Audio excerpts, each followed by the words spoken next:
დიმიტრი შაშკინის სახელმწიფო მდივნის თანაშემწეს ედრიუ ვებერ შეხვდა შეხვედრაზე გადაწყდა, რომ ცენტრალური სამეცნიერო კვლევითი ლაბორატორია საგანმანათლებლო ფუნქციასაც შეითავსებს და სტუდენტებს პრაქტიკის გავლის საშუალებაც ექნებათ. სამეცნიერო კვლევითი ლაბორატორიის მშენებლობა და კეთილმოწყობა კი მარტში დასრულდება. მარტის დასაწყისში საქართველოში დამთავრდება მშენებლობა უნიკალური ლაბორატორიის, ბიოლოგიური ლაბორატორიის, რომელიც ანალოგი არ არსებობს არც რეგიონში, არც პოსტსაბჭოურ ქვეყნებში.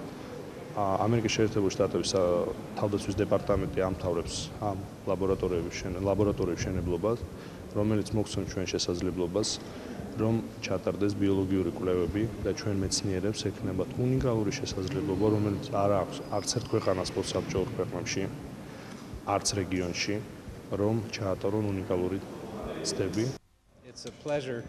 ჩვენ კვლავაც აქტიურად დავინტერესდებით საქართველოში და მთელი შავი ზღვის რეგიონში მეცნიერებასთან დაკავშირებული პროექტებით. ამერიკის შეერთებული შტატების მხარდაჭერა საქართველოს მიმართ ამ სფეროში კვლავ აქტიურად გაგრძელდება.